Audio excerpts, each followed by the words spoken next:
सत्संग में आप लोग कुछ लेकर के यहां से जाइए संदेश। वो संदेश क्या है? एक महिला बहुत बढ़िया सत्संगी थी, ध्यान से सुनिए आप लोग। और कहीं भी सत्संग होता था वो सत्संग में चली जाती थी, चाहे कोई भी मत पंथ का हो, कोई महात्मा आवे, कहीं आवाज चले जाओ उस महिला के कान में तो चली आवे सत्संग में, सुने, प्रसाद लेकर के घर में जाए और पूरे परिवार को सुनावे कि गुरु महाराज आज प्रवचन में बात बता रहे थे। देखिए,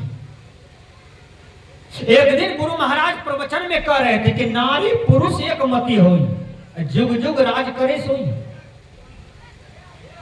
कहा जो पति पत्नी मिलकर के सत्संग करते हैं, ध्यान करते हैं, साधना करते हैं, भक्ति करते हैं, तो कई जन्म तक वह पति पत्नी रहता है।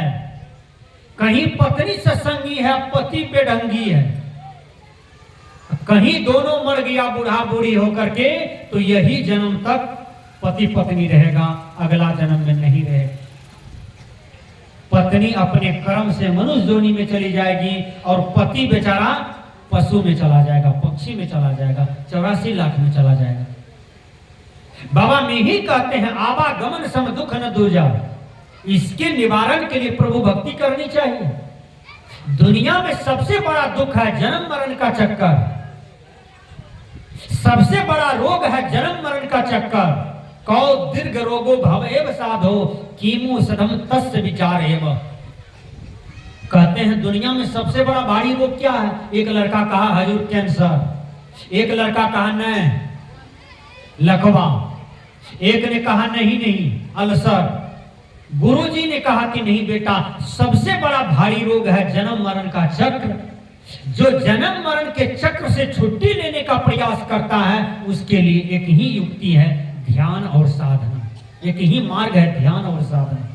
हर आदमी ध्यान कीजिए, मानस जाप, मानस ध्यान, दृष्टि साधन, स्वत शब्द योग, नाद बिंदु। इसी को कबीर पंथ में कहते हैं शब्दाभ्यास, रूपाभ्यास, दृष्टा दृश्याभ्यास और साक्षी भाव। ध्यान में बैठते हैं, आंखें बंद हो और आपका सांस लंबा चल रही है, आप सोहन सोहन की आवाज सुनाई पड़ रहे हैं।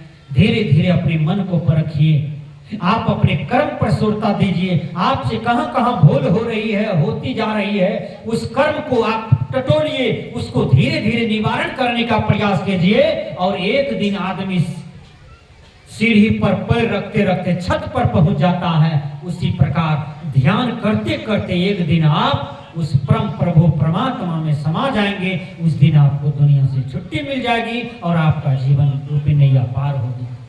इसी के लिए आपको मनुष्य तन मिलता है। तो गुरु महाराज कह रहे थे प्रवचन में, नारी पुरुष एक मति होई, जुग जुग राज करें सोई। अब पत्नी सोचती है कि हम तो जन्म से सत्संगी हैं, हमारे सेठ जी सत्संग से नफरत करते हैं। एक आदमी क्या कहता है, देखा बाबाजी केना लागे से, बाबाजी तबाजी, सत्संगी फत्संगी, ऐसा मजाक करते हैं लोग। भाइयों, उस मजाक वाले आदमी से अपने मनोबल को मत हटाइए। सत्संगी फत्संगी, बाबाजी तबाजी, ये गलत शब्द है। सतमार्ग पर चलेंगे तो लोग आपको गलत बनाएगा, लोग आप पर हंसेंगे, लेकिन सत्येन रक्षते धर्मो विद्यायुगेन रक्षते। सत्यमेव जयते, सत्य की विजय होती है। सत्य परेशान होता है, पराजित नहीं होता है। इसलिए सत्य मार्ग को कभी नहीं छोड़िए। वो महिला क्या किया, अपने पति को कहा पतिदेव आप सत्संग में चलिए। कहा क्यों? सत्संग सुनेंगे तो सेठ बनते हैं हम कभी। देखिए आज हम बेगूसराय के सेठ हैं, धन कमाए हैं तब ना। का धन दौलत साथ में नहीं जाएगा, लेकिन चलिए सत्संग में कुछ दान पुण्य भी कीजिए। लोग दान पुण्य करने में भी कंजूसी करते हैं। दान कीजिए, वो बैलेंस आपको अगले जन्म में मिलेगा। यहां कितनों धन दौलत कमा दीजिएगा तो बेटी दामाद बेटा पुतो बांट लेगा। क्या मिला आपको? यही हाथ से यदि आप बढ़िया बढ़िया दान करते हैं, पुण्य करते हैं, तो आपको अगले जन्म में भगवान घर के लिए रखा हुआ है, वो अगले जन्म में आपको मिलेगा। अगले जन्म में आप राष्ट्रपति के यहाँ जन्म लीजिएगा, प्रधानमंत्री के यहाँ जन्म लीजिएगा, लेकिन यहाँ दान पुण्य करके पूंजी बना के रखिएगा तब ना। 500 देखते हैं, सोचते हैं दिए न बाबा जी के दिए कि नहीं दिए, भक्त चल रख ले। सत्संग में दिए कि नहीं दिए, कहीं सत्यनारायण कथा, गीता कथा, रामायण कथा हो रहा है, महात्मा को दे कि नहीं दे, देना चाहिए। यही दिया हुआ चीज आपका धर्म है, कर्म है, जो जीव के साथे जाता है निकलने के बाद। इसलिए हर आदमी को दान करना चाहिए। धनानि भूमो पशवस् गोष्ठे नारी गिर द्वारे सखा श्मशाने देहा सितायाम प्रलोक मार्गे धर्मानि गो गच्छति जीवे का। आज हमारे गांव में बीने बाबू मास्टर साहब जी हैं, हमारे जयचंद बाबू के चाचा जी हैं। अब बिन पूछे दान करते हैं साधु महात्मा को। मैं अपनी गांव की बात बता रहा हूं। हमारे जयचंद बाबू सरपंच साहब जो हैं, बिन पूछे साधु महात्मा को दान करते हैं। इसकी माँ, इसके बहन सब, ये मतलब इस परिवार के बारे में कुछ भी कहना, एक शब्द मेरे लिए पास शब्द नहीं है जो व्याख्या कर दूं। ये लोग इतने महान है धर्म के मार्ग में, वैसे आप लोग भी बनिए।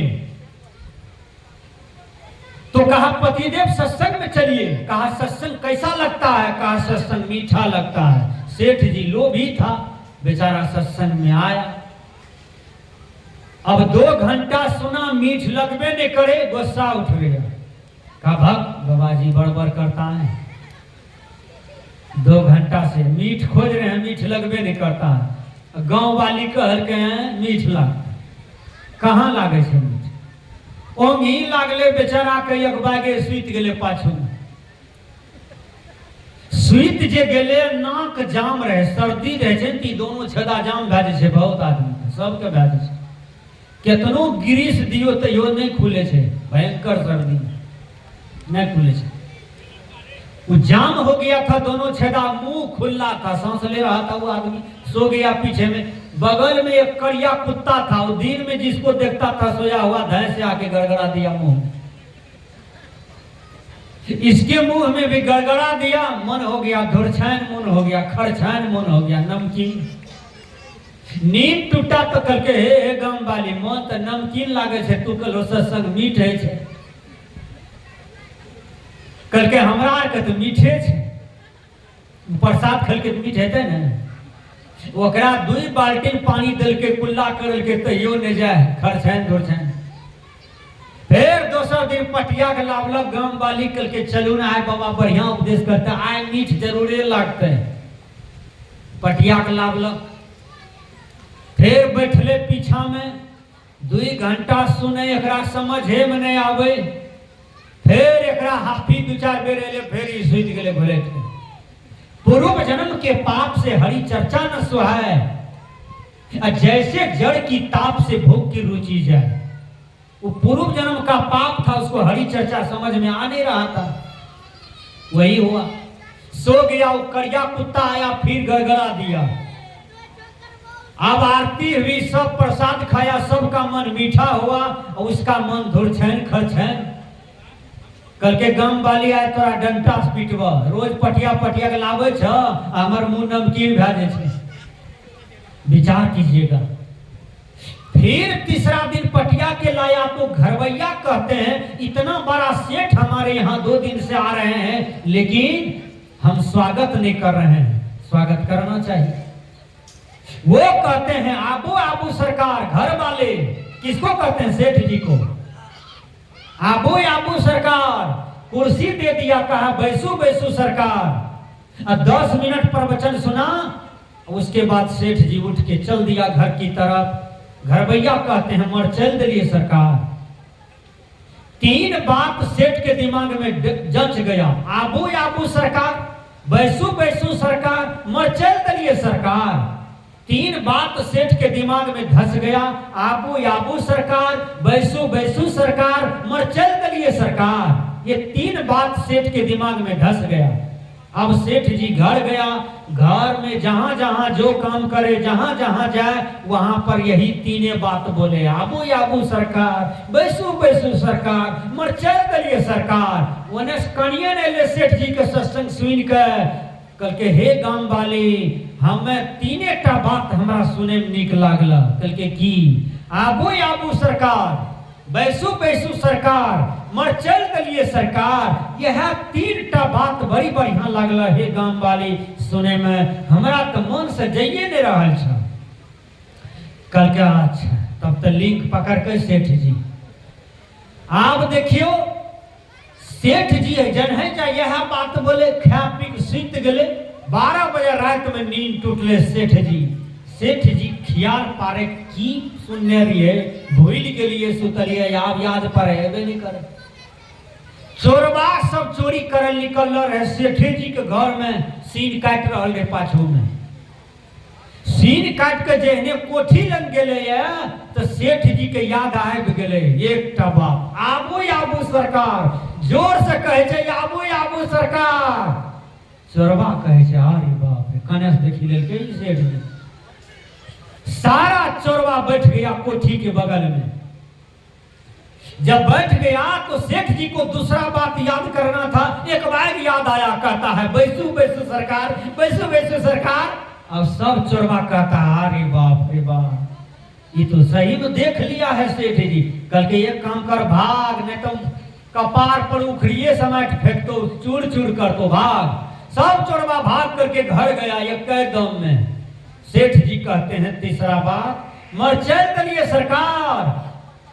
सेठ सारा चोरबा घर गया, सब अपना अपना पत्नी को भेज दिया, जाओ सेठ के पास पैर पकड़ करके रोना, क्षमा मांगना, सरपंच के पास केस नहीं करे, थाना में नहीं लिखावे, जो गलती होगी हम स्वीकार करेंगे। आया सबकी पत्नी रोने लगा। सेठ जी कहते हैं क्या हुआ? कहा हमारे ही पति आए थे चोरी करने के लिए। कहा कहां कोई आया था चोरी करने के लिए? सेठ जी जब पीछे गए तो देखा सीन कटा हुआ। कहा ओ सत्संग का 3 बात हम याद रखे, तब आज मेरा कितना धन दौलत था आज सब लूट करके लेके चला जाता। वही 3 बात हम बोले हैं तो चोरवो भाग गया। सत्संग में कितना बड़ी शक्ति है। इसलिए सज्जनों हर आदमी वैष्णव बनिए, हर आदमी गुरु वचन को पालन कीजिए, हर आदमी माँ बाप का सेवा कीजिए, हर आदमी सुंदर बेटा बेटी को जन्म दीजिए। प्रत्येक आदमी कुसंग से भागिए, प्रत्येक आदमी सत्संग में रहिए और गुरु वचन का पालन कीजिए। बस इन्हीं शब्दों के साथ मैं नरेश बाबू के पूरे परिवार को धन्यवाद देता हूँ, साधुवाद देता हूँ। और हमको ये लोग जो यहाँ पर मंगाए हैं, कहा बाबा आप आइए और यहाँ आपको आना पड़ेगा। और 5 दिन पहले ही ये डेट मेरा बना हुआ था, संजोग से मैं सुबह 7 बजे वहाँ से निकला, भोजन भी नहीं कर पाया। 4 बजे आपके पास आकर के भोजन किए हैं, बस पकड़ करके ट्रेन पकड़ करके आपके बीच आया हूँ और 2 शब्द आपके बीच में रखा। नरेश बाबू के माता जी को धन्यवाद है, साधुवाद है कि वो माता जी बहुत बढ़िया थी, इस परिवार के लिए कमल फूल थी। उस आत्मा को बहुत बहुत सत सत नमन, सत सत साधुवाद। आत्म शांति हेतु ये सत्संग ज्ञान यज्ञ उसका जितना भी यहाँ पर पुतोह है, जो भी बेटा पोता नाती है, पूरे परिवार आए, समाज के लोग आए, कर कुटुंब आए, सबको साधुवाद है। सबके जीवन में सुख शांति रहेगा, सबको हरियाली रहेगी और सब कोई आत्म शांति लाभ करेंगे। बस इन्हीं शब्दों के साथ देता हूँ विराम। श्री सद्गुरु महाराज की